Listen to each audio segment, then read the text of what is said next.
Ma, get your shit. We're going to the fucking studio. Why?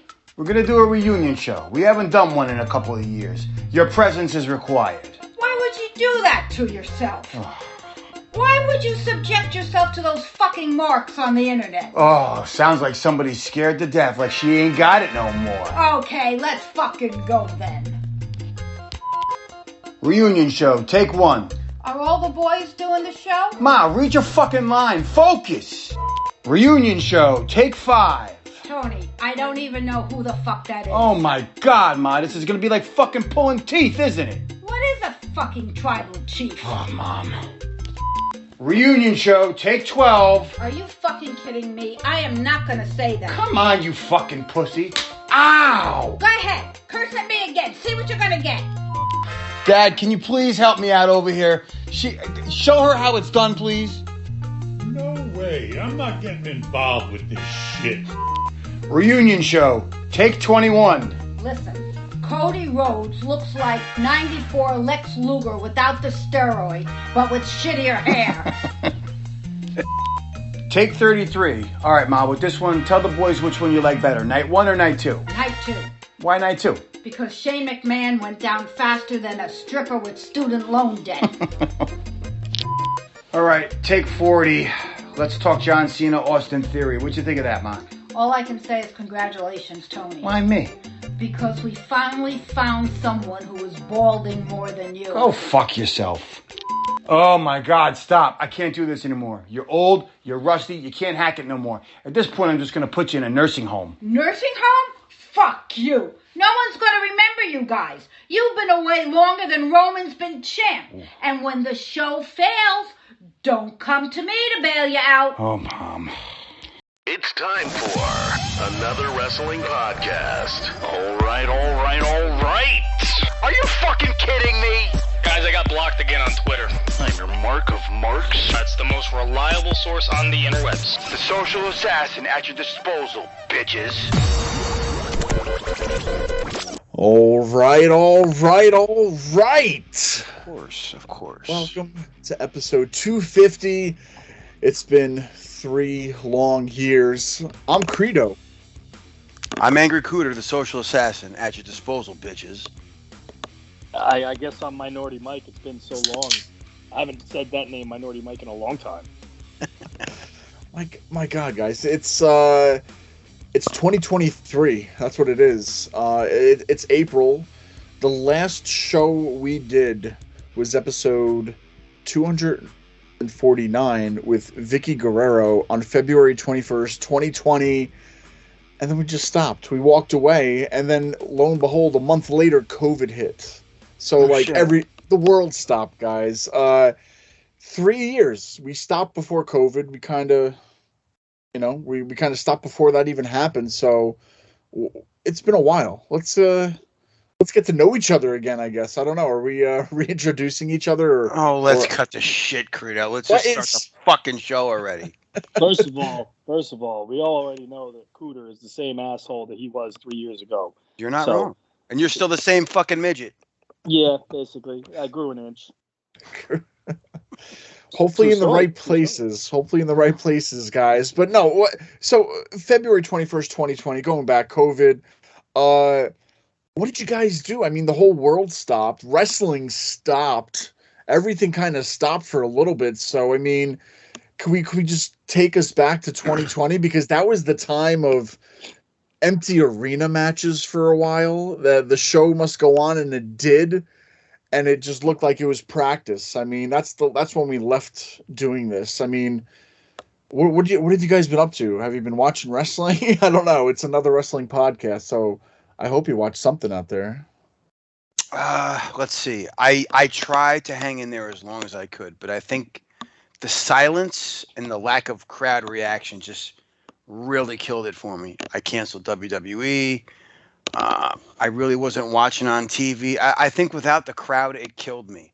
And then it was the fake crowd with the screens, and they're piping in all those sounds and shit. So they basically gave whatever crowd reaction they wanted, and it was completely fake, everything. So at that point, I just threw my hands up in the air and was like, I just can't do this. And every once in a while, I do a podcast with somebody, do a watch along or something, watch something from the good old days. But outside of that, not much. Here and there, I'm a casual fan now. I gotta agree with him on that. I could not take it. It was just too quiet for me. The worst part was what he said with the fake screens and the piped in sound. I hated that so much. But what I also hated is when they were at the Performance Center and they had all the people that like the curtain jerkers or the NXT superstars as the audience, and they were like cheering or trying to start chants. It was so terrible. I hated it. And I felt bad for a guy like Drew McIntyre, who finally got his opportunity to win a world title, and he had to do it in an empty arena. In a 5-second match against Brock Lesnar. Yeah, and then to top it off, they had an end match with him in the Big Show. If you don't remember that. It was weird, man. It was weird. It was you kind of appreciate the fans today and like that extra element they add to any show, any live show. You know, just the boos, the cheers, just somebody giving any kind of a reaction. I mean, I love wrestling, but at the same time, it's like maybe that would have been a great time to just take it back, show stuff that's from on the network, try to get people to buy your network by maybe replacing the live shows with the content you already had. And, you know, it was so boring. It was definitely boring, and it definitely took me out of it, right? We were watching wrestling every week, Monday, Fridays, Saturdays, Sundays, whatever. It's gotten a lot crazier since then, but you kind of just needed that break, and the WWE, the show must go on, I guess. They just kept forcing it no matter what, just because they could, I guess. You know, it was a lot of crazy things, right? Let me put it to you this way. You're coming off, I remember right before COVID, we had the return of Edge and that crazy crowd reaction. You had Drew McIntyre against that great performance that Brock Lesnar had in the Rumble, and then him throwing him out. So, like, the setup and the build-up for that Mania looked like it was going to be really, really good. Could have been one of the all-time great cards. And damn, man, what a pandemic can do to a fucking amazing card. Because that Rumble that year too was awesome. Like you had, was it like Keith Lee meeting up with Brock in the Rumble, and then Gunther or Walter or whoever. I mean, there was like epic meetups, right? There was epic meetups during that Rumble. So, and it kind of just fell apart. And I think that was the first year that they did it 2 nights because they couldn't fit everybody into the same place at the same time. So they had to split it into 2 nights. And we'll talk about that stuff later. But I mean, it's gotten a lot better, I guess. I mean, fast forward through the pandemic a little bit, but we've returned to semi-normal times in wrestling, semi-normal, even though there's a lot of other things going on that we really haven't mentioned yet within these past 3 years. But do you watch the same way that you did before? I mean, I'm a diehard. I love watching Raw live. That's my Monday night, right? It's first day of the week. I'm gonna watch Raw no matter what. Now, before I try to watch everything, man. Before I would always try to do everything because we were doing this show. So I'm like, I want to watch what's happening so we can talk about it and see. You want to be prepared, of course. Be prepared. So, but since then, I'm like, there's too much, man. There's even more shows than when we left that there is today. So it's too much. I can't do it. I mean, I'll see the news on the dirt sheets. I'll see if something happened, and then I'll go watch it. But for now, like, I can't watch every show in their entirety. You know, like it's too much. Can you guys? I can't. I just don't have the time for it. I mean, like I said, I just love watching Raw, and that's it. Live, at least once a week, every week.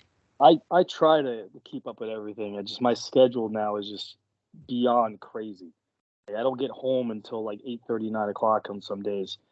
But I get home, I can catch some of NXT. I'm starting to enjoy NXT again, which that's something we should touch on about the rainbow colors that they changed into. And that I try to watch AEW, but like I said, I get home at a certain time. By the time I get home, I'm just exhausted. I try to keep up with that product. I try to do the best I can. This new life I'm living, but just like you, it's just too much. Yeah. I don't even consume the way I used to. I mean, I used to be like you, the diehard 3-hour Raw. I don't know if that's an NBC Universal thing, because I just feel like they're obsessed with that 3-hour block. It's an NBC thing. Look, they got that one night on NBC. It's all 3 Chicagos, 3 hours of that. It's just easy programming. It's lazy. 3 hours of Raw. You know, you don't have to, program a whole channel throughout the night. You got one show doing the whole thing. And then you got all the Law and Orders, on one night for NBC. It's just, to me, it's more palatable when you have a 2-hour show like you do on Fox on a Friday night with a SmackDown. And that's the way to go. And I can't even get through that. It's mostly, let me go run to YouTube real quick and just check some clips. That's how I keep up now.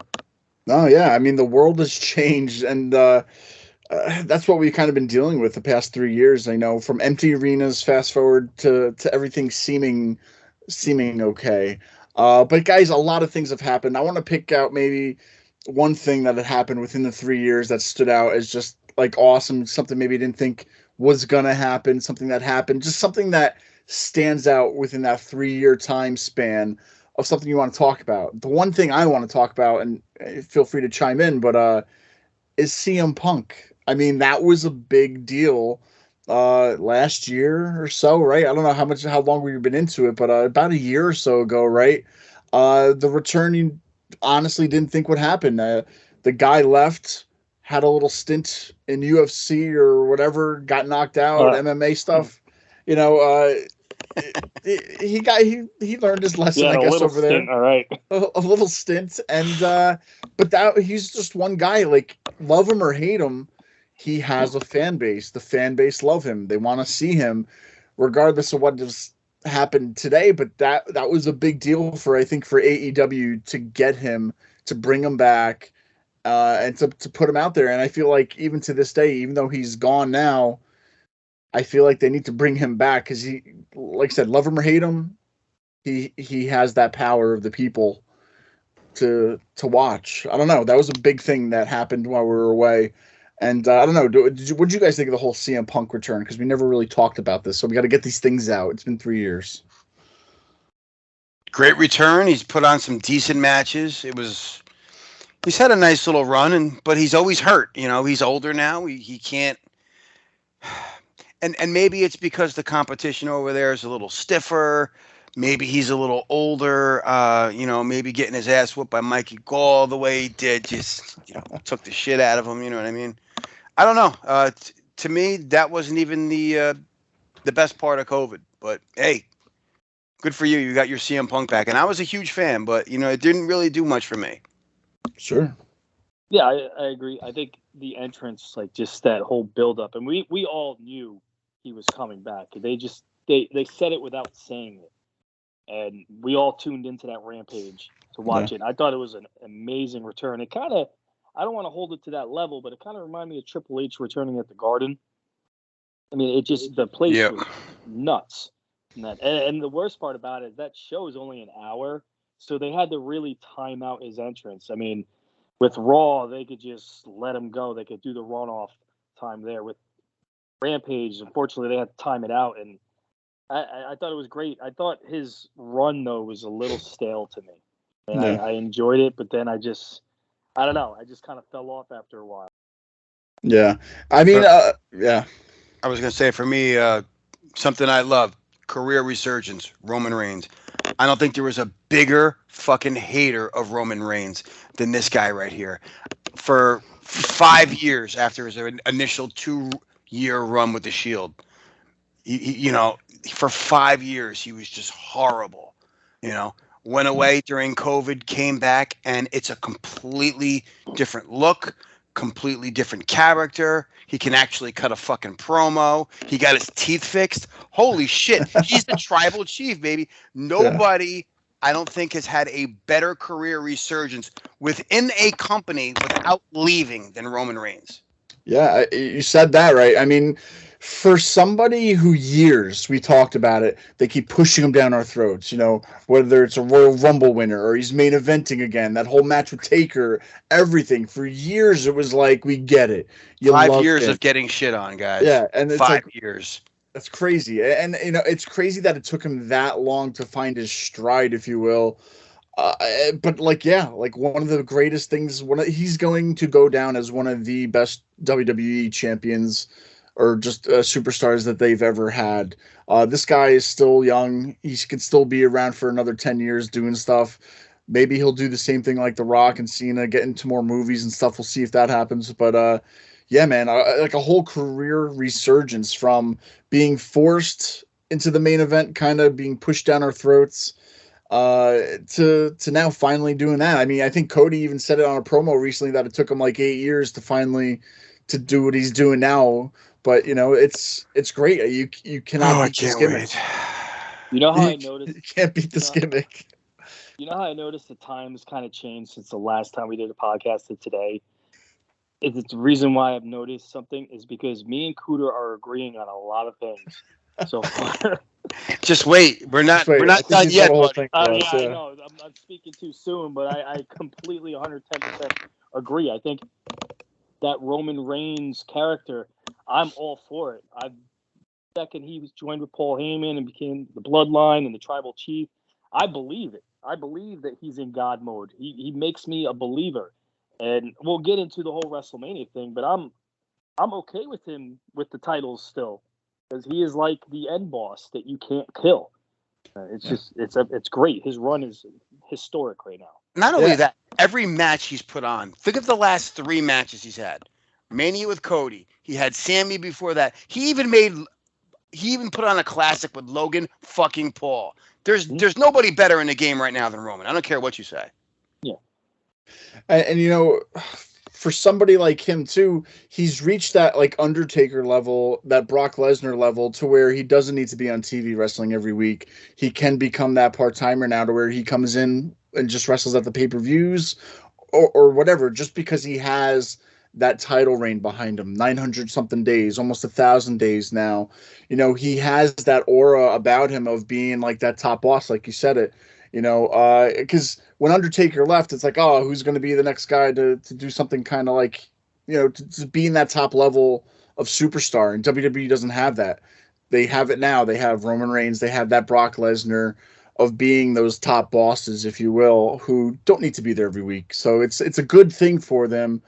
At the same time, I think we'll get into it though later about what's the end game for this, because now you run through like a lot of your top superstars. You have both the championships that a lot of people are mad about. Get me started early. We're not okay. Don't do it. But yeah, without getting it started early though, look at what's happened. Just even that 3-year time span too, man. So he was out for, I don't know how long he was out with his leukemia too. That was like a couple months. That wasn't even a year, right? It was like 6 months or something like that. He went out right before Mania during COVID. Came back 2020.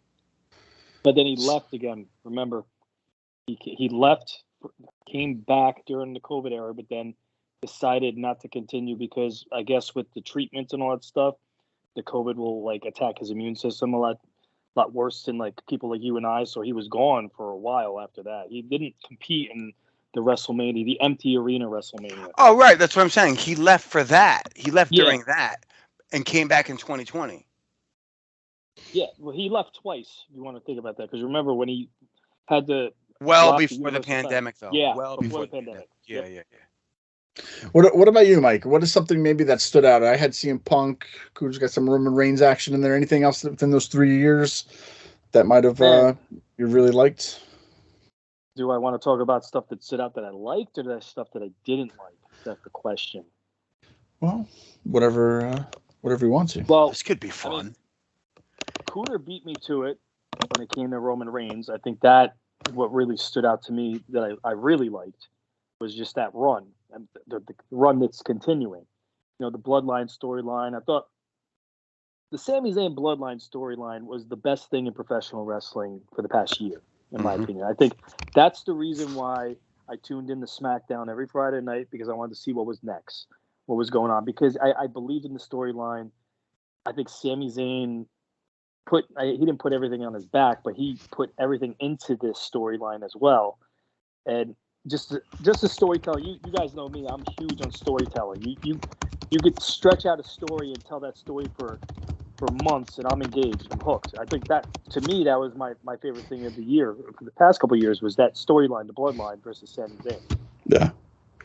I mean, he's coming off of wrestling Johnny Knoxville at last year's WrestleMania, kind of being a goofball, silly, stuff to where he finds a way in with Roman Reigns, and it becomes like the story of the year. It's like, wow, WWE finally, when they focus on something, they can be really good storytellers, and like stretching that out over months, a year, or whatever. It encapsulated everybody. Everybody loved it. It was great. Can I throw something out there Yeah. real quick? One thing I did hate, and I kind of briefly mentioned it earlier. I hated the tie-dye NXT era. Oh my gosh, yes, let's talk that. I hated it. I don't know what the hell they were doing. What were they thinking? I hated it. Now it's kind of adjusted itself. Carmelo Hayes is one of my favorite wrestlers right now. Yeah. And I think Braun Breaker, he's going to be a star when he gets to the main roster. But If they can keep him away from his fucking daddy, yeah. Keep him away from his father, of course. But if you want to rewind it back to when NXT or Vince and Bruce Pritchard decided, let's throw a little tie-dye in it, and let's get Wale to sing the theme song. Yeah. I don't know. It was a weird time, because just looking at that, I feel like in their heads what they wanted to do was change the production around to look more like a Raw or SmackDown, brighter lights, making, like, when you watch it and when you looked at the ring, it looked like a SmackDown ring, a Raw ring. I don't know if they're trying to like make it look like the main roster or whatnot, but at the same time, I thought we were trying to like forge ahead and make NXT on the same playing field as them. And then it was like Vince is like, when Triple H was out for a medical condition for months, he was like, fuck you. He's changing it all around and changed everything that everybody loved about NXT. And I get it. Some things need a little bit of a facelift. Like when we do this show, I think it was almost every 6 months I was like updating the logos, updating the graphics, adapting with the times, if you will. But that was like completely unnecessary. I would tell you what, I wouldn't mind the tie-dye if it was still the NXT that we all loved, but they like gutted everybody. They got rid of like the Garganos and I can't name everybody that was on that roster, but like, I feel like Samoa Joe, they fired him twice. But it's like, I feel like they gutted it and they try to make it even younger. And I like younger talent, inexperienced talent, like people who shouldn't be wrestling. For example, The Rock's daughter, who just had an NXT match, shouldn't have had a match right now. She was, I don't know if you guys saw that over the weekend, but that's a prime example of they're trying to put this talent out there that hasn't had any experience, and I don't know. It's a totally different product. It was totally different, and nobody loves it. To this day, everybody still thinks that's the most horrible show on weekly. I don't think it's the most horrible anymore. I mean, like I said, like I mentioned Carmelo Hayes. If you guys haven't seen Carmelo Hayes, watch him. Former Christian Casanova, Northeast Wrestling. I've seen him tons of times over here in Connecticut. Athletic as hell. What a funny thing is, though, one of his first gimmicks was he was a Michael Jackson impersonator. Like he did like a moonwalk and like would do all that stuff. I swear to God, check it out. Yeah. He put on a banger with Ricochet. That match was incredible. I mean, he I don't know if you guys caught the match at Stand and Deliver, but I mean, he made Braun Breaker look like a superstar with making himself look like a superstar as well. The guy is incredible in the ring. All right, guys, within those 3 years, though, a lot of things have changed. We can go on and on about this. A lot of things. But do you remember Vince McMahon retired? Was it last year or a few months ago? I don't even know what year it was or what happened. But it was, a little hush money, something, molesting? I don't know. It's the same billionaire, rich guys touching people they shouldn't touch. They get in trouble. Jesus. It's fired. I don't know. So Vince McMahon left. He has a tweet. He even tweeted like, thank you now, then forever, or whatever he said. But he left. Fast forward, during Mania this weekend, which we'll get into since that was a big week. That was the biggest weekend for us just to talk about coming up. But he sold to WWE, guys. That's pretty big news. Let's talk about that briefly before we talk about what happened at Mania. But during Mania, it was sold. Now, Mike, you're a bigger UFC fan than I am. I don't know, Cooter, if you know more about this too, but tell us a little bit about Endeavor. They purchased WWE. They also own the UFC. But this is a pretty big deal. I mean, it's the first time that WWE is not like family owned, if you will. It's owned by another company. Mike, I saw you commenting on a group we're a part of, Marks for Life, that people are worried because they do things a little bit different. Mike, can you tell us a little bit about that? Because I think what UFC's on ESPN Plus or something like that, or ESPN Plus. Yeah, they're on the ESPN network. so Endeavor. What do you think's going to happen with that? Yeah. So Endeavor's owned by Ari Emanuel. I don't know if you guys ever seen the show Entourage. Remember their character Ari Gold? Yeah. Oh, that's after him. That's based off of Ari Emanuel. That's because before he had Endeavor, he was an agent just like that. But he owns Endeavor. I think the sale is a great sale. I mean, you got the UFC that's worth like 12.5 billion, and then you got the WWE, which is now worth 9-something billion. So that's a powerhouse. Everybody's concerned about Endeavor changing the pay-per-view format. We're all comfortable with paying the $9.99 for Peacock, and with that, we get free premium live events. We get our SummerSlams, our King of the Rings, all our pay-per-views, WrestleManias.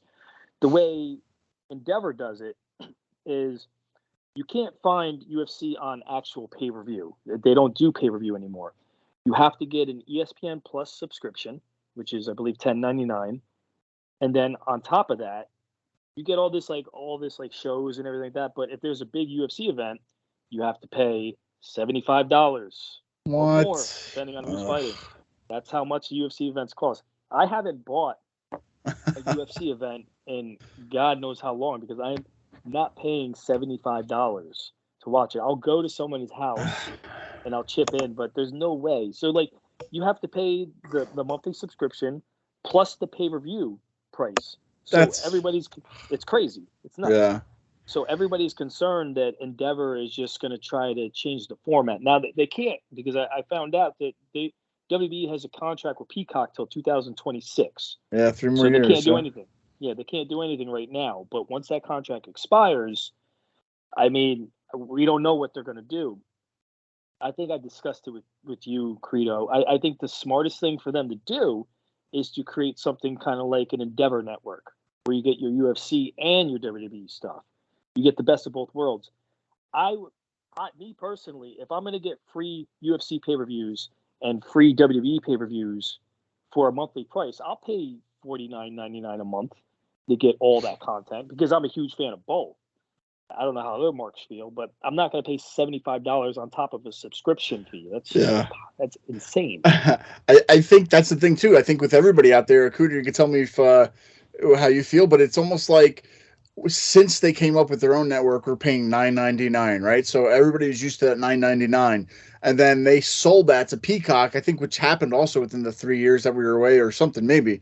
But even within that time, now Peacock was like $4.99. So now it's even cheaper, and you're also getting like all of NBC shows on top of your I think the WWE network was so much better. I feel like it had more content. I don't know if everything has moved over. It probably has. There's a lot of stuff on there, but you went from $9.99 to $4.99. There's no way you're paying $4.99 for Peacock. Yeah, and then for them to if that would happen. Your broke ass has the commercial plans. Oh, my bad. Sorry, bro. I don't need to not pay for commercials. You're broke ass. Get the fuck out of here. I have kids. Heath Slater, man. Yeah, I need every minute I can get because, I do watch a lot of the other stuff on Peacock. I'm not really worried about it right now because, like you said, they can't really do shit about it for a couple of years. You're locked into these deals. And if it's going to be a wait and see game because it depends on the ratings of the product. If the product is really, really shitty, i.e. the way that some of you people are complaining that Vince is back in creative control and blah, blah, blah, and the ratings drop, no one's paying monthly pay-per-view fees for this bullshit anymore. So I don't know what the fuck. You can't have it both ways. There's no way anybody's going back to that pay-per-view model when it comes to WWE when you're used to paying $9.99 or $4.99 if you're a broke ass like Credo.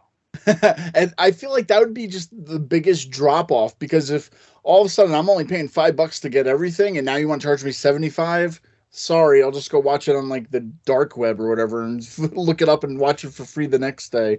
But I feel like if you raise those prices on just everybody, I feel like they're gonna just be like, screw you. I don't care You know that how much. I got screwed on that deal? Somebody sent me a link. You get Peacock for a year. It was like $20 for the year. I'm like, oh, great, because I love Hulu. That's how I watch Raw, because I would Yep. rather watch the 90-minute show on Hulu. Well, NBC pulled all their shit off of fucking Hulu. So, all right, $20 for the year. And then I'm like, commercials. I thought a premium plan meant you don't get no, it's premium plus. So then they soaked me for the extra $5 a month. So now I'm paying $5 a month, but I paid $20 up front for the year, Credo. So Let me ask Dude. you guys a question. Kind of a two-part question.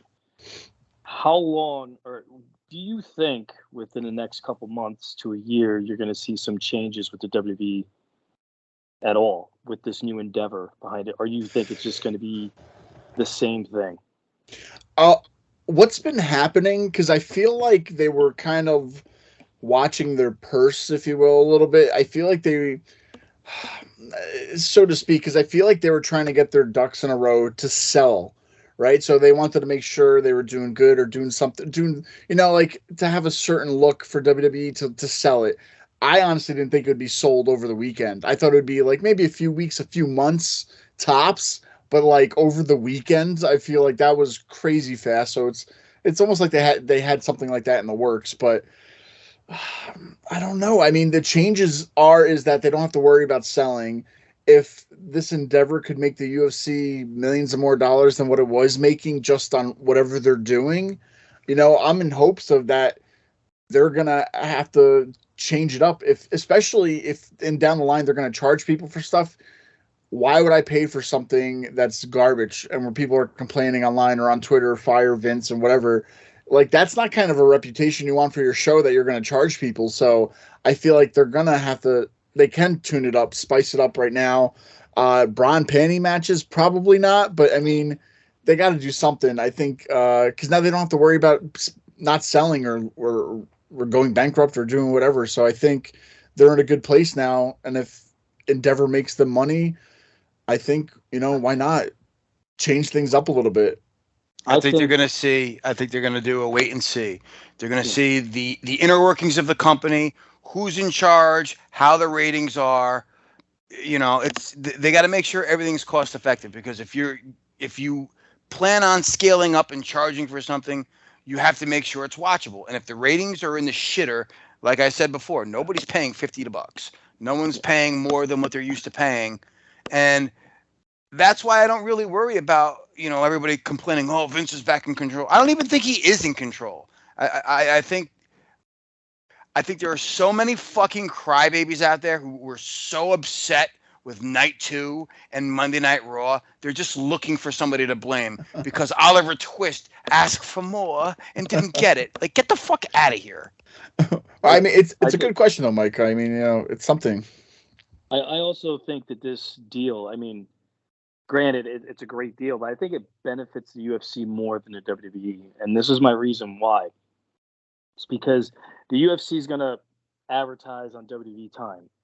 And W fans are going to tune in and see that stuff. W fans are going to watch. We have marks that think they're UFC experts and that all the time when Brock fights, stuff like that. I don't think MMA fans care about pro wrestling. I think they think it's a joke. That I know a lot of friends of mine that are just straight MMA fans that think pro wrestling is just the dumbest shit ever. They just won't give it a chance. So I feel like there's a lot of MMA fans that are just going to laugh at it. To be completely honest with you. So that's why I think it benefits the UFC more than it does the WWE. I think WWE could be that gateway drug for the young audience. I mean, as a kid, you want to watch WWE because it's more entertaining. It's more like in your face. It's fast paced as compared to like a real fight, which could be either really fast or drawn out a little bit. But as a kid, you hook the kid into WWE, and then as they get older, oh, what's UFC? It's almost like they graduate into the UFC world. So maybe they like putting commercials for UFC within WWE, promoting their events. I think it'll be a nice, funnel for for kids watching, be like, oh, what's this? And they might make more fans for UFC out of the WWE audience than vice versa, what you said, because I don't think you're going to get a UFC fan to love fake fighting. You know what I mean? Like, you can't watch a real fight and then watch, like, entertainment, right? So it could be a little gateway for both. I don't know. We'll see. But, okay. With that said, I mean, the sale happened. Let's see what happens. There's all things trending this week, but let's get back to what happened this weekend. Cooter, let's talk about, we all had a little the week that was, right? We used to do. It was WrestleMania 39, fellas. So without going through the whole card, we used to talk about all the card and all the matches, but this is 2 nights. And my biggest thing I will tell you before we get into some of this is that I think it was on the Andre the Giant Battle Royal, which was on SmackDown, not on the actual pay-per-view. But I was looking at it. If you look at the list of guys who are in that Rumble, it is a stack of names who had no creative or no storylines going into Mania. And every Mania, we'd always like, oh, who's going to get fired now? Who's going to let go, right? They always had like a period of, releases. And they haven't had that during COVID, too. There was some people fired. Don't get me wrong here, but I feel like it was clockwork. Like after Mania or whatever, there was like a whole laundry list of people they would just let go. But now, if they want to make money, Mike, especially on Endeavor, it's like, well, what if they look at these rosters and be like, there's too many.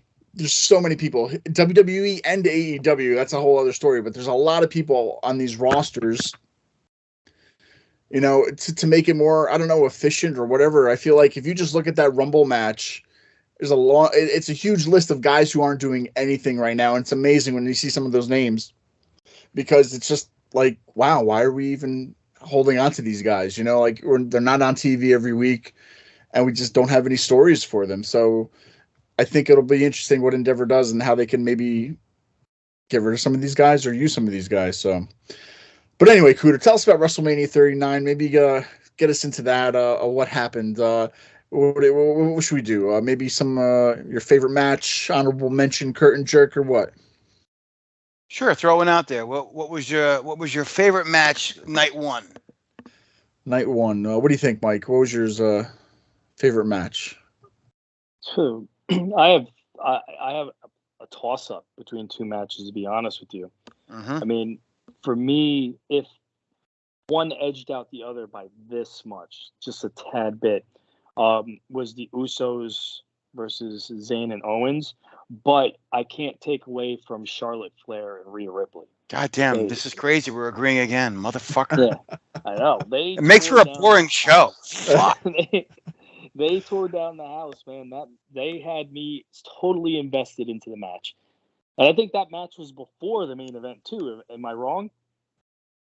I think it was right before, yeah. Yeah, it was right before. So you had 2 bangers in a row. And that usually does not happen, yeah. No, they usually have a curtain jerker before to kind of calm the crowd down a little bit so they can bring them back up. Yeah. What about you, Credo? What'd you think? No, I'll tell you what. I thought the whole curtain jerker would have been the men's tag match, but the pace of it had a lot of spots. Everybody got something in. It was a fun match to watch. I mean, it wasn't like I was like, because I hate it when they just throw guys together as a tag team. Like, oh, these 2 guys are going to be working with each other. Like, Braun and Ricochet. It's like, okay, that doesn't make sense. But I feel like all these guys worked well together. They weren't even fighting for the titles because all those titles were on the Usos. True. So you had tag teams that can't even fight for tag team championships in WWE for months now.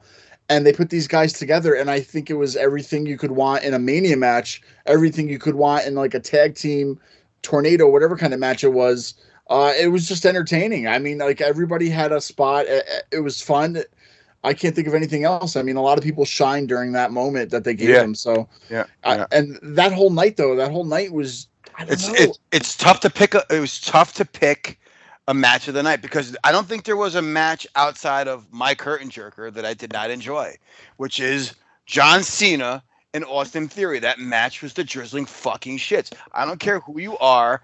The only entertaining part of that match was seeing that bald fucking spot on the top of John Cena's head Or Cena. That was the funniest thing I think I've ever seen, which is funny coming from somebody who's balding like me. I get it, but shit, I am at least still got something there, you know. God damn. Yeah, it was pretty much, I think, a draw for like, oh, Cena starts it, gets people into Mania, you know, just it's kind of like just showing him up, just having him show up and fight him. And, you know, I guess you can call it maybe like a passing of the torch. Theory has been beating a lot of top names lately, and they really like him ever since before Vince got fired. You know, he was like Vince's golden child leading up in the months up to Mania. So it's like Triple H took over for that, and, you know, they're still booking him strong, I guess. So let's throw some honorable mentions out there. Well, go ahead. Cooter doesn't like Theory. I'm not sold on him yet. I want to give him some time. It's not that I don't like him. I don't like the storylines that he's been put into. You know, I don't like. I'm the guy who doesn't like seeing people pushed too fast, too soon. And he's been on the main roster for what, maybe less than a year at this point, maybe a year. No, more than that. It's about a little over a year. But he was actually, a lot of people don't remember this, but he was actually on that WrestleMania card that was in the empty arena at the Performance Center. He was in like a 6-man tag match. That's right, he was. No, you're not wrong. That's great. He was a part of Seth Rollins' little stable. Remember that too? Yeah. And Buddy Murphy. Yeah. I think Austin Theory is going to be a big deal the next couple of years. Right now is not his time. I mean, granted, I like Austin Theory. I think within a couple of years he will be holding that heavyweight title. Yeah, a little more organic, a little less forced, I guess, for him. You know, it's where, yes, we know you love him, you want him to do whatever, but like, slow it down a little bit. He can still do a lot and work his way up, and there's no need to push him into anything else besides a mid-card championship. So let's throw an honorable mention out there too. I mean, Jesus Christ, Logan Paul and Seth Rollins. That was pretty goddamn entertaining. And I hate to be the guy, but Logan Paul surprises me every fucking time he gets in that goddamn ring. It just shocks me that he is that good and works that hard. So kudos to him. And one more thing, and then I'll shut the fuck up. Entrances of the night are going to Eddie's son there, Dominic, and Rey Mysterio. Those are two of the best entrances I think I've ever seen at WrestleMania for both of them. So night one, it's just, there's just something to watch for everybody. It was the most entertaining show I think I've seen in a long time. I love how Dom took that ex-con Dom character to another level. Yeah. I don't know. You guys watched the video when he got arrested, right? Yeah. Yes, of course. Okay. It's hilarious because he's in the car and he's saying, Mommy, I can't make it in jail. Like, he's like, yes. I ain't gonna make it in jail. And all of a sudden he comes out, he spend like not even 24 hours, and all of a sudden he's like this ex-con, like in the Vato Locos gang or some shit. He's got fucking prison tats all over him. Yeah, he's got teardrop. He's got the teardrop tattoo. It's hilarious. I love it. I mean, as much as I didn't really care for him last year, I think tagging with your father at WrestleMania last year to going against your father this year after he's being inducted to the Hall of Fame, I love it. I think it's good. I think he's going to grow. Granted, I think there's a little nepotism going on since he's his dad. His dad kind of got him in there. I've been saying for a while that I thought he should be in NXT to work on a lot of stuff, but I agree. I'm okay with what he's doing now. I feel like he's finding some footsteps, but you know, there's always room to improve. But no, I just wish he had a more manly voice. He has such a little child's fucking voice. It drives me insane. But I can't help but love it. Normally that's not something that I find entertaining, but with him it works. Yeah.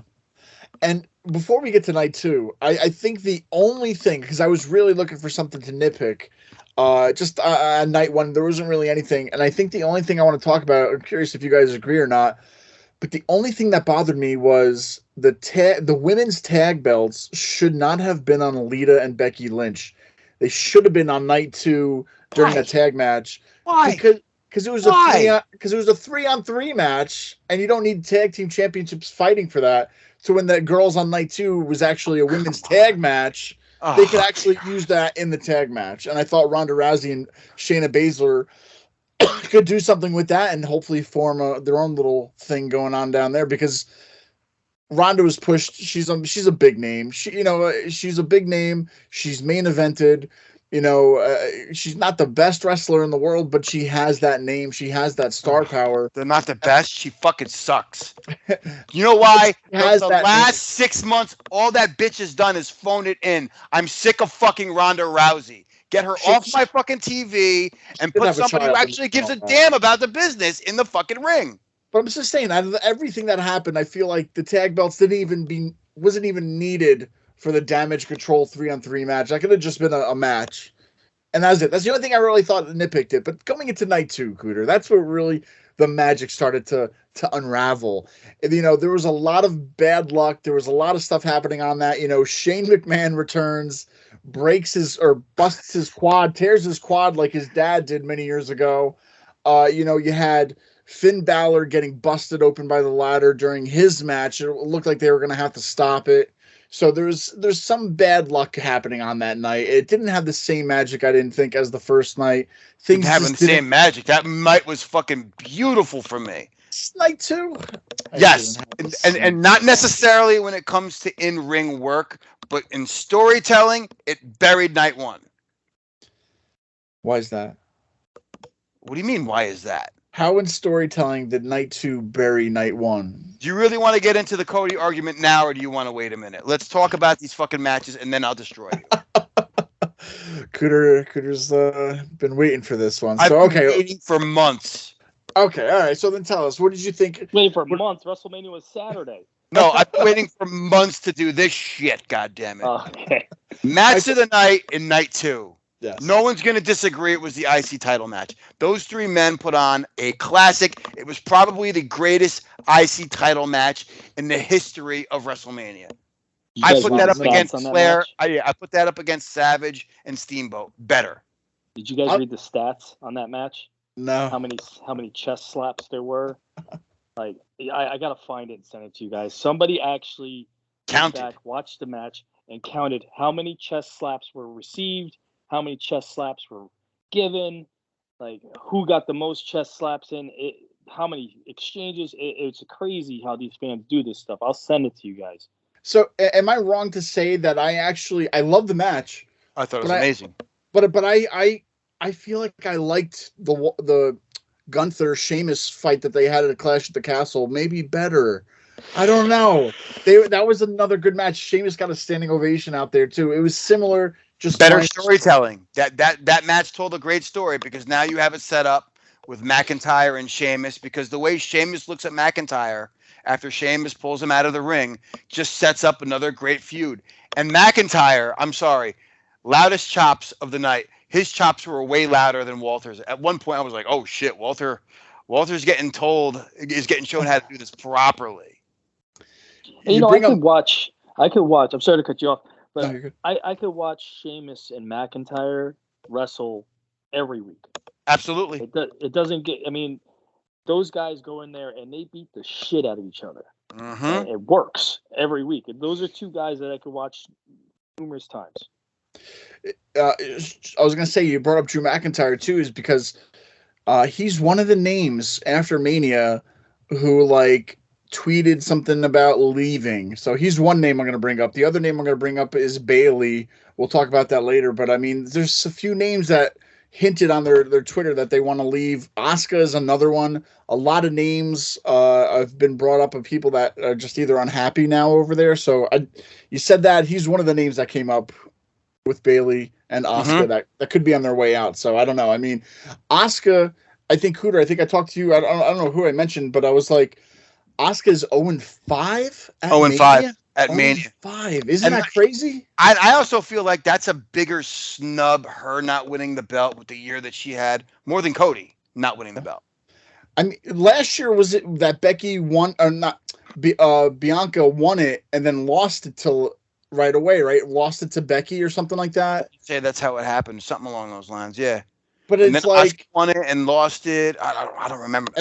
And Bianca's held the belts, I think, for a year now, or something like that. Like when she won it, or I don't know whatever when she won it.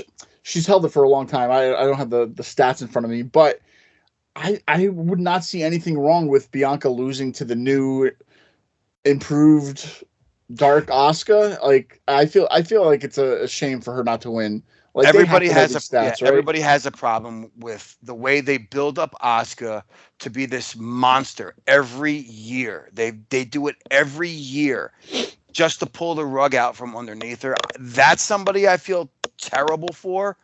And it's nothing against Bianca because I think she's talented, she's athletic, she's a great draw. The fans like her. At the same time, she hasn't had the matches this year that Asuka's had. I think when you talk about moments, Asuka killing it. Yeah. I mean, it's a shame. I couldn't believe that stat because I was like, no, I think she won in that Mania. But no, yeah, 0-5 at Mania. And granted, I get it. But at the same time, like, she's proven herself as a loyal, superstar there for them for many years, from NXT to now. Not giving her a Mania win, what's up with that? Right? So it's kind of weird. I mean, so night 2, I mean, we saw Shane McMahon. I mentioned that really quick too. He left. He something happened. Was it last year that he booked something with him in the Rumble as being one of the final 4? Correct. And then something happened with that he's never going to work here again. I don't know. We don't know the whole story, right? It's all dirt sheet stuff. But now he comes out, busts his quad, and then Snoop Dogg has to improv people's elbow. And I give it up to Snoop Dogg because, I mean, he didn't plan that. He didn't know what Why he do you was think gonna he's do. a Hall of Famer, bro? He came up with that on the fly. Good for him. That's awesome. He took the opportunity. He was like, fuck Yeah. this. I'm getting a WrestleMania moment now. Snoop Dogg has more wins at WrestleMania than his cousin. He does. Sasha. Yeah, I think that's Sasha Banks. So that's another one. But so Snoop Dogg had it. Okay, so things fell apart though. Finn Balor split his head open with Edge throwing the ladder at him. That match almost had to stop, but they kind of saved it. I mean, they Did you guys enjoy that? I enjoyed it, but I think it could have been a lot better before he got his head split open. I feel like they had to do some, okay. I think they had to stop some of the stuff that maybe they were going to do, but it was okay. I don't think it needed to be a Hell in a Cell. That could have just been a regular cage match, man. Like, just bring back a regular cage, Like, we don't need this huge structure for just to say it's at Mania. But I don't know. I'm a fan of the Demon. I love the body paint. I've said it many times on the show. Like, I love him doing that kind of a character at pay-per-views. Doesn't have to be on every Raw. Like, save that for the pay-per-view. So I was kind of happy that he brought that character back. It's kind of too showy. I feel like they're not letting him do everything he wants to with that. And I don't know. I like seeing the Demon. It was fun. Another Edge match. I just can't stand how the WWE markets the Demon. Like, I loved it in NXT where it was just they marketed Finn Balor. Like, you knew as a fan the Demon was coming, but they didn't promote it like that. Yeah. And now the WWE has to call it like it's Finn Balor. Now it's the Demon. Finn Balor is coming. I thought that match didn't live up to expectation, in my opinion. I thought it was a good match. Those guys went out there and did the best they could. I just didn't think it lived up to a Hell in a Cell match. I understood what they were doing where you have the Demon versus the Devil in Hell. I get the concept. I 100% get it. I just, and maybe it was the headshot that happened that kind of put a damper on a lot of things. I mean, if you guys saw that picture of the cut, right? Yeah, that's nasty. That thing is nasty. I'm surprised that they let him continue. And I give him credit for continuing after that. But I think that probably had to play a factor in it. I just didn't think it lived up to the potential of like the end of all matches, like the climax of the feud. And that's 2 years in a row. I mean, look at Edge last year with AJ Styles. That's another one dream match everybody was looking forward to. That was last year, right? Edge, AJ Styles. Another match that, dream match. We all wanted to see it and didn't really live up to the hype. It's just one of those things, man. No. It might be time for old man Edge to hang it up. It's bad when the guy who was your underling like Christian is having better matches than you in the minor leagues. There you go. I mean, I will give it up for him for, coming out of retirement. That also happened. during kind of like when we ended it. He came back at that Royal Rumble, and he was going to have his first WrestleMania match that year that we stopped the show.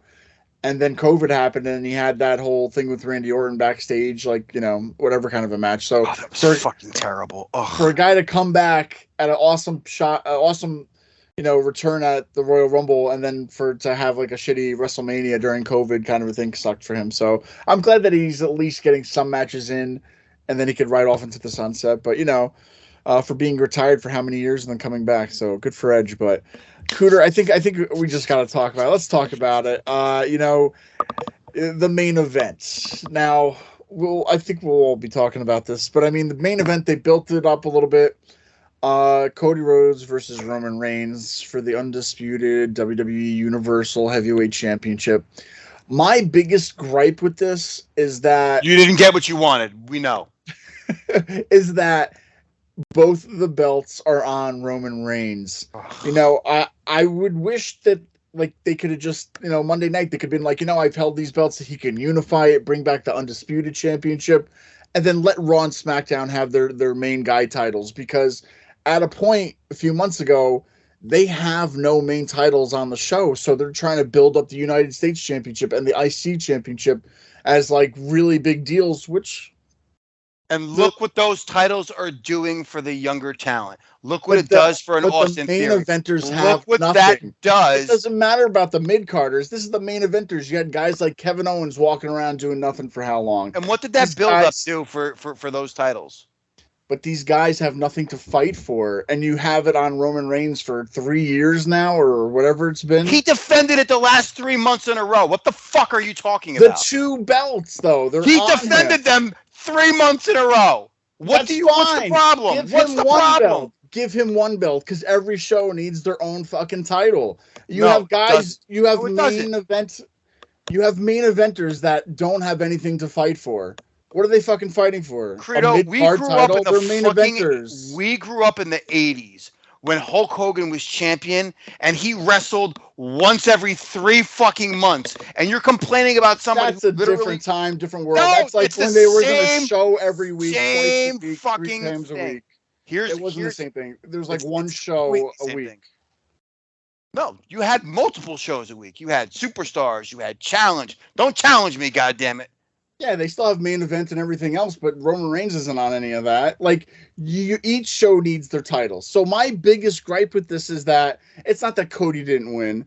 It's that they have no end game for this championship thing, to where in the perfect world, I would say just make him the unified title champion, and then he can keep that and give these shows their own belts back, kind of a thing. My biggest thing is not undisputed champion. But it's not that Cody lost. It's almost like I thought Cody at this time was the perfect one to get it off of him so that they can get back their titles. That's what I don't understand. Why is it that it has to be Cody? It's not that it has to be Cody. It's just that this was a perfect time at WrestleMania to do something like this. Like, don't do it on Payback, or don't do it on Backlash or some B pay-per-view. This is your end-all, be-all, WrestleMania. What better place than now? What better time than here, right? So, it replaced Cody Rhodes with another great main event person, anybody, and that would have been the place to get it off him, I think. Especially when the Usos lost, and then you have him losing. It could have been a whole fall of the Roman Empire or whatever. And I All right, I'm going to say it like this, Cologne. I want to get Cologne's take on this, because I know me and Credo will fight about this until we're blue in the face. Is it wrong? You're going to say that Cody did nothing. He didn't do anything. He did nothing. Cody has been in the WWE. Cody has not earned a title. He has not earned the right to be a champion in that fucking company. And I don't care what Jinder Mahal could just be a WWE champion. You want to know why Jinder Mahal deserved it and Cody Rhodes doesn't? Because Jinder Mahal stuck through terrible booking for years. The way that Roman Reigns shut up. 10 years he was there with a mustache as Stardust, and he had Cody Rhodes. Rhodes. He had great gimmicks. Those were great gimmicks. And he had IC championships, maybe some tag titles. He cried because they gave him a little Stardust gimmick, and he had to leave. So he left. And you know what? He became a great superstar. Great. You earned your way into a WrestleMania main event. Why is that not good enough for some of these marks? You were at the main event of the biggest show of the year, so you didn't win the title. You were back for a month, for 3 months with no build up for that fucking match when they should have gave that to Sami Zayn. If it was Sami Zayn, I'd be all for it. This is about storytelling. This isn't about a fucking, oh my God, Cody didn't get the fucking belt. But that's it. I never said it was about Cody. To me, it's about the belts getting off of Roman so they can go back to their homes and go back to main eventers. You know, it's not just about Cody losing. Cody losing, I think, is right because he came back last year, was out within a month at the next pay-per-view with the whole torn pec thing, out the whole year, came back at Rumble. And then, hasn't really had matches to define being the champion right there, then and there. But to me, it's not about Cody. To me, it's just about the damn belts to split them. It's just silly to me. It's a great opportunity for him losing to build for next year. Because look what you're already doing. But 2 titles, get those, 2 of them. What are these guys going to fight for the next year? You know, I wish they would just say something that they could just join them together. That's the biggest thing for me that bothers me about this. And like I said, replace Cody with anybody else. To me, it's about holding 2 championships hostage, if you will, of, like I said, give them the undisputed one. It's just, I don't know. I need these guys to have another title on the main shows to fight for. Cologne, I need you to chime in here. I see both arguments. Just so you guys know, I understand Credo and I understand Cooter completely. My whole thing, I was invested in Sami Zayn. I was invested in that storyline with the bloodline. You gave me Sami Zayn at the Elimination Chamber. I accepted that because it was his hometown. I understand why they did that. They had to sell tickets, and it was the right thing to do at the moment because it was in his hometown. Then you took that away from me, because I really wanted Sami Zayn to have his moment at WrestleMania, and you gave me Cody Rhodes. And I accepted it. I was okay with that. Give me something to believe in. And not for nothing, I did enjoy the build-up of Cody Rhodes and Roman because the one thing I like is these guys, you noticed throughout the entire build-up, these guys never touched. There was no freaking brawls, no throwing punches. And Paul Heyman is the MVP of that build-up with those promos about Cody's dad. And stuff. And I give credit to Cody, too, because Cody held up his end of it. And so did Roman. Roman cut the promo about how when things go bad for Cody, Cody runs away. I don't know if you guys saw that promo. When Cody was in a bad gimmick, he ran away. When he went to AEW and he wasn't getting booked properly, he ran away. Absolutely. When he came back, he got injured, he ran away. He didn't really run away, he had to go away. But so you had me believing in the Cody. I'm like, I am now invested into this guy as a challenger. Go to WrestleMania, and I absolutely loved the entrances. Everybody was complaining that both guys' entrances were too long. I loved it because it was Mania. And it's main event, nice main event entrance, yeah.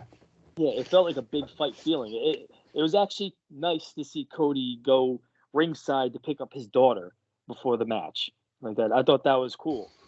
And then Roman with the pianos, I thought that was great. Truthfully, I'm going to be honest with you. I was on the Cody bandwagon for that match. I was fully invested into that match completely. But when the outcome came with Roman, I was okay with that because Roman is on God level. He is the guy who's holding the belts right now. He is the believable champion, in my opinion. Although I don't want to take any credit from Cody. I think Cody one day will be champion. I think he'll be great.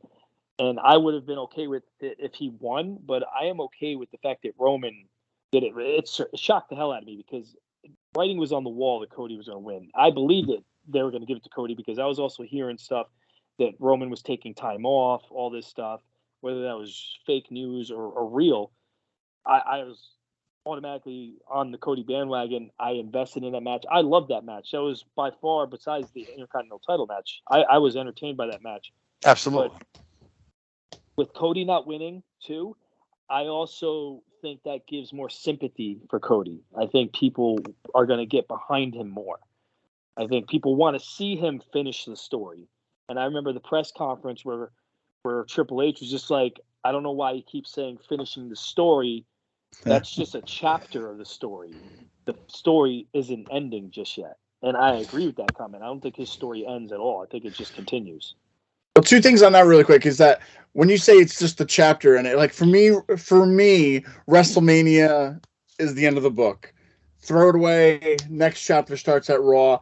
And for the championship match for him, I honestly don't mind that he lost as a more than I wish they would just do something about the unification of their championships right now. I don't want him to hold those two belts for the next year and doing that. So I hope they do something with that. But going back to Sami Zayn really quick, yes, when something like that organically happens and the crowds love it, you need to scrap your plans. Having your plans set is great because you don't know what's going to happen. But when something like that happens, you need to change those plans. If Sammy fought Roman at Mania and won, that would have been a moment, right? Even if he just did it for one of the championships, the Universal, whatever, right? Just beating him there, that would have been a nice close to their book. Seeing him doing it at his hometown and lose, I get it, whatever. But I think go back to like when Batista, I think he won the Rumble, and then everybody was about Daniel Bryan, and then now Daniel Bryan, the whole Yes movement, put him into the main event at Mania. I would have put, maybe if you're really so gung-ho with Cody Rhodes, put Cody Rhodes, Sami Zayn, and Roman Reigns at WrestleMania, triple threat or whatever. And I feel like, not that the fans weren't behind it, but I don't think it was as crazy as it was with Daniel Bryan about the whole Yes movement thing, because he was just getting, like, I think it was on the same level, but I think it was almost like Vince or Triple H are like, fuck this, we're not listening to, we already got our plans, this is what we're doing. Right? I think you got two different situations. I think that because you had somebody who's as loved as Sammy and as loved as Cody, they're not willing to split hairs. The difference was they loved Daniel Bryan, but they hated Batista. Yeah. So when you have that much of a polar opposite, you're going to get that reaction from the crowd. Yeah. Let me get my Cody Rhodes hate out. And it's not that I'm hating on Cody, because I'm not. I'm hating on the fucking fans who are whining that he deserves it. And these are the same fucking assholes on the internet who were crying and pissing on him and shitting on him while he was in AEW. It's the same motherfuckers in that group who are like, why didn't they put the belt on him? You were a year and a half ago shitting on him hard. Okay? It's the same people. And if I could call you out by name on here, I fucking would. But you're a bunch of goddamn lying, fucking backstabbing marks, and I can't stand you. And I guarantee you, had they put the belt on him within a month and a half, 2 months, they'd be saying what I said. He didn't do anything to deserve it. He's stale. They should have never took it off of Roman. They just put the belt on him too soon. Same fucking bullshit. In this case, Credo, here's where you might get a chance to separate those titles. Because now you have two people who are in line. You're going to build up a Cody Rhodes. You're already putting him up against Brock Lesnar. What better way to build somebody up to make him put him on that God level? I beat the same people that you beat. You let him run through a Jey Uso. Let him run through a Brock Lesnar. Let him run through a Logan Paul. Whatever you got to do. But you still got that trump card. You still got Sami Zayn. What if one of them wins the Rumble and one of them wins Money in the Bank? You're going to have next year, I guarantee you, you're going to have two title matches, and it'll be Roman Reigns defending both of them, and he'll lose them both. And I think that's the way to do it. I agree with that. And I think the reason why they didn't do a triple threat, and I would have been all for the triple threat too, but I think the WWE put so much behind Cody that if Sami Zayn got injected into the match, the fans are just going to completely gravitate towards Sami and hijack it, exactly like it happened with Daniel Bryan. Like, remember, was it 2 years ago when Edge won the Rumble, right? The fans were so much behind Edge, and then that WrestleMania match, Daniel Bryan got injected into it, and the fans were behind Daniel Bryan more than Edge. So Edge had to turn heel. Edge turned heel for that match. That's right. Yeah. And that, I think that same thing would have happened with Cody, where the fans would have just been so much behind Sami Zayn, it would have took away from Cody, And if Cody would have turned heel, I think that his whole momentum would have been blown, and I don't think he had a shot of any future. Can I throw a question out here when it comes to Cody? Sure. Yeah. So we can argue over his gimmicks over the 10 years that he was with the company before he left for the indie scene, right? And he had some good ones and he had some stinkers. His best work on the indies was when he was a heel. Not to say that he's not a good face and that he doesn't cut a great promo, but if that's what got you this big contract and helped build another company, you working as this, awesome heel, why are we doing the exact opposite of what brought you to the dance? Why are we doing the opposite of what brought you back to the company? Do you think that him turning heel and becoming champion is better? I think what happened before is that, and this kind of happened with a few other guys, is that they don't want to be known as Dusty Rhodes' son. They don't want to be known as Mr. Perfect's son. They want to do, so I think at that time, he's living in the shadow of Dusty Rhodes, right? So, like, I think he was trying to find his own feet, but now coming back to it, it's like now he wants to be Dusty Rhodes' son. You know what I mean? Because that's having the dollars, exactly. I know, having that name, now they have that legacy back under their name, and they can relate all the stories back to that, and so on and so forth. So I think that's the one thing is, like, some of these guys, when they came in, they didn't really want to be their dad's son, like Braun Breaker. Like, I would totally be using Rex Steiner as a name than Braun Breaker, but not after what happened this weekend. Not no more. Should have did it while you could, man. Now forget about it. But yeah, I think that's one thing. Just him just coming back of getting to that. I'm kind of going off track though. What you said though, if maybe Mike has a better response. I think the only reason why they pushed him as a babyface was because they need baby faces. They need that clean-cut, American-bred babyface. Because, I mean, if you look at the roster, there's not really many baby faces. And Cody kind of came in hot. So they kind of just took the ball and ran with it. And then the Dusty card, basically, it's Dusty's son. Everybody loves Dusty. So they're just kind of milking it right now. But I agree with you, Cooter, though. He did have some great heel work, and him in Ring of Honor as a heel champion. That was great stuff. So, okay, you want to book this all the way out till next Mania. For me, I don't want to wait that long. Like, could we do it? You have no patience. Could we do it though within this calendar year? I mean, the biggest four: Rumble, Mania, SummerSlam, Survivor Series. Can we make SummerSlam a big event, big deal? Do you see why I can't deal with him, Mike? What? I want to get the championship because you changed your mind just 2 seconds ago. WrestleMania was the end all be all, and now you can't wait for next year. You're building a story. The story was this year. Cody had a great return, right? He won the Rumble, at the 30 spot, and he came up this short. Okay, that's but the does story. That have to now last the whole other year? It's a long time from now until then. I'd rather just have like another big. I know what you'd rather, but that's not a money draw, and that's not how you build a character, and that's not how you tell a story. I think we got spoiled in the 90s. I think we got spoiled in the Attitude Era where we constantly got to see something new and somebody different holding the belt every 2 months. Titles were changing left and right, and we had 50 of them. We had European title. We had the hardcore title. Everybody had a fucking belt, and everybody was changing it around. It was interchangeable. It was like a fucking set of action figures on your goddamn bedroom floor. You know what I mean? And now it's nice to see that they slowed it down. I just think it's weird how people are like, hey, man, the belt hasn't changed. But then when the belt starts changing at a little bit different pace, they're like, hey, man, you guys are moving the product too fast. I can't really fucking keep up. Shut the fuck up. God damn it. Just watch and enjoy. Angry Cooter shirts now available on Pro Wrestling Tees. You can find them on where's the other store that we have? I forget the damn store name, but you can get your Angry Redbubble.com. Yes. I will say this. SummerSlam is at Ford Field this year in a football stadium. Oh, shit.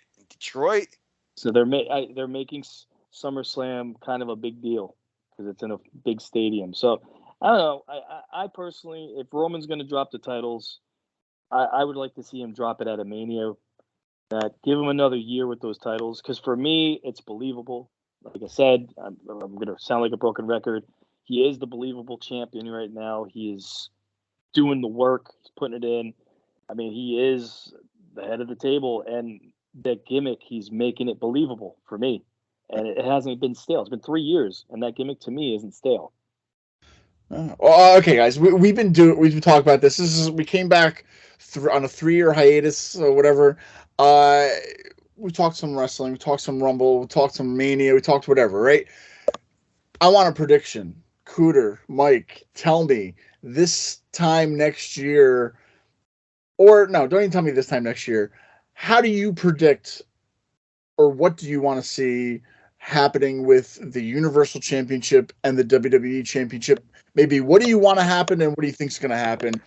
Putting you on the spot. Is there something you think from now till next Mania, now till SummerSlam? What do you see happening? Because for me, I want to see a title back on each show. You know what I mean? I'll give you my little take of what I would want to see next year, but really quick, well, how would you want to see this happen? Because for me now even after the tag team championships are won by Kevin Owens and Sammy, they're holding 2 belts each. Like, split them up, right? Are we unifying it as one, or are we getting rid of them? Like, what do you guys want to see? What do you predict is going to happen with the Universal or WWE championships? Go ahead, You Mike. want to go first? Oh, you want? Okay, I'll go first. I don't see anything happening. I think they stay on Roman. Huh. I think they're in a situation right now where I know Triple H wants to take one of the belts off of them, but they're in this situation right now where you can't, because I mean then that just discredits the character. Yeah. I think in this time period going forward, I think Roman still has the belts. I think that IC title, that they're doing a great job, that becomes once again finally the workhorse title. But that's going to be viewed as a world title, even though it's not. The United States title is going to get more exposure too. I just think it's going to be the same up until Mania. They come Mania, I think the next Mania, I think it will be time for Roman to drop it to who? Maybe they build Cody back up next year. Other than that, I don't have anybody else that will dethrone Roman, except for maybe Sami Zayn.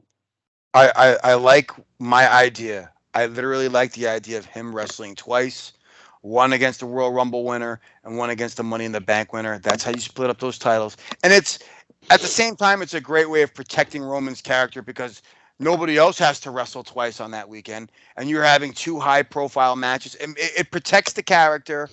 And for my second prediction, Credo will be really, really upset because Nakamura will be on a WrestleMania card 2 years in a row.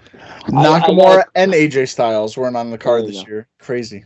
I got a question for you, Cooter. Uh-huh. That since you want him to wrestle twice, right? Yes. So, night 1, you have Roman lose. Ooh. Would you save that for night 2? You know, I have multiple visions going through my head.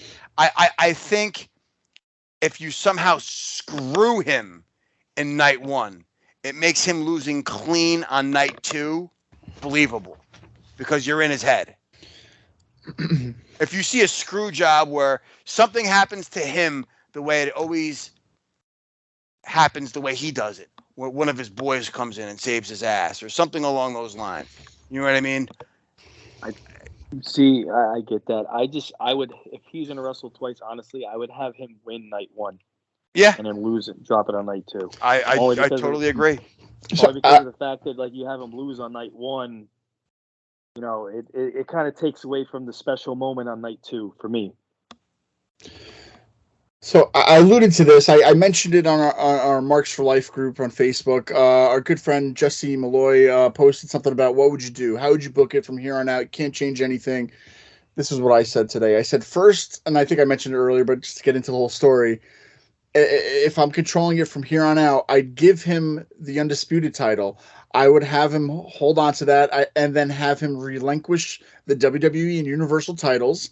The King of the Ring tournament could crown a new Universal champion for SmackDown or whatever.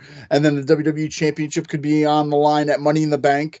No briefcase. It's what you win is the actual title. Roman holds and defends his undisputed title till next Mania.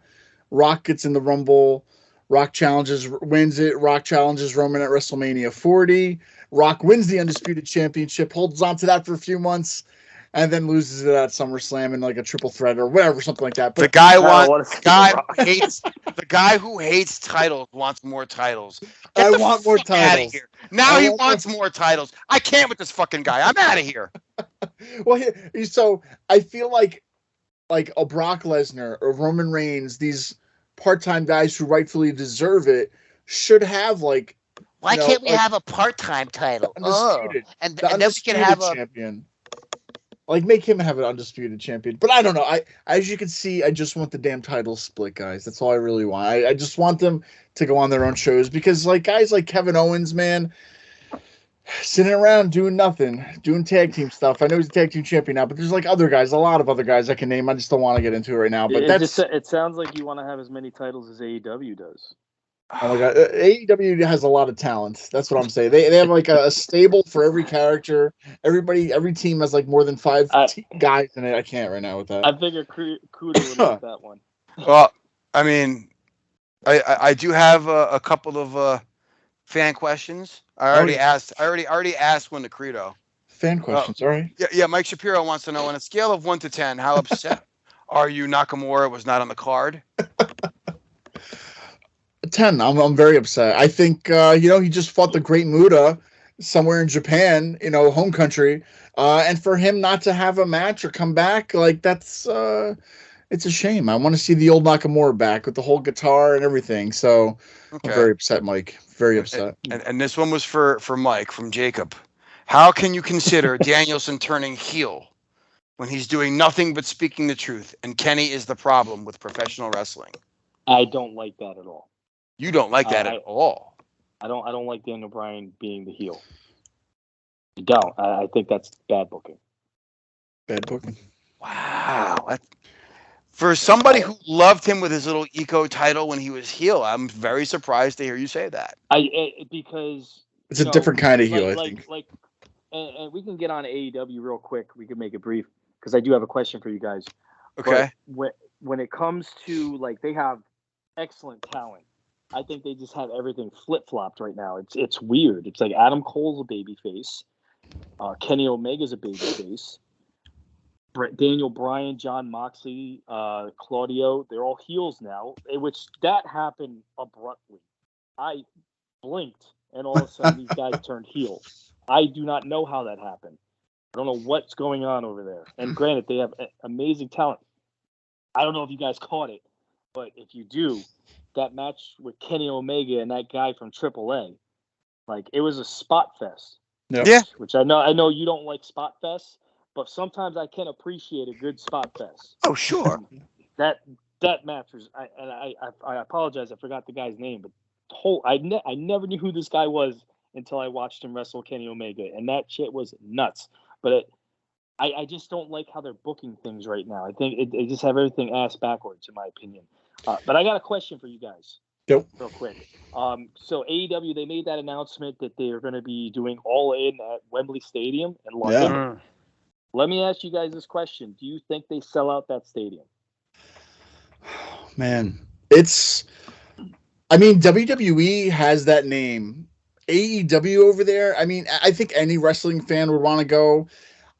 I don't think there's been another wrestling show since SummerSlam 92 out in Wembley Stadium. So no, he's going to say no. I don't know. I think it's tough. I think they don't get as many shows as we get all the time. So I think just having a show, I think the whole world, their whole towns, their whole cities are going to come out for it. I'll say yes, only because they're not as used to it as we are. And when something comes to that, they're going to go, but they cannot book all their C-level talent. That show needs to be stacked with top talent, one-on-one matches, not your whole stable of 15 people or whatever, no Dark Order and all that crap, regular superstars on that card. So Credo, you and I are finally going to agree on something tonight. What's that? But they will not sell out that stadium for that fact. You know why? Because those fucking idiots over there cannot help themselves. When the best booked program you had all year was Christian Cage and Jungle Boy, don't talk to me about your company. because that is literally the best story they had all year. Yeah. Outside of MJF's fucking, Mark, what do you call it? His wannabe pipe bomb, that one, yeah. Guys, I think we just scratched the reunion surface, the comeback, the one night only, the one night stand for AWP. I don't know. Maybe we'll bring it back. Maybe we'll change it up. Maybe we'll do something like this again. But I don't know. What do you think, guys? Final word. Is there anything that we didn't mention that you just want to bring out one last time before we get out of here? I think I got out everything. I mean, You got it. You got to 3 years. It's been a while, so it's like you I know. get the cobwebs out. I'm trying to think of It's ring rust. There's so much stuff from our last episode to today that we could talk about, and I can't remember everything. I just honestly, guys, I didn't take notes. I barely looked at the rundown. And it's fantastic, isn't it? I just came in here to shoot the shit with you guys, and it was fun. Oh yeah. Credo, I do have one thing more I'd like to say to you. What's that? Acknowledge me. Oh my god. Hopefully they do it with less than a year. Fucking Roman. Him and his fucking Mr. Ed Teeth, his fucking whatever, his veneers, whatever. We get it. Whatever. You got new teeth. I don't know, guys. I think it's been a blast. AWP, we don't even have the website anymore, so I wouldn't say go to that. But maybe follow us or subscribe on YouTube because that's where our old stuff lives. So yeah, we're gonna end up on Rumble because Oh man. Hey, before we go, you think Rick Steiner drinks Bud Light? Oh God.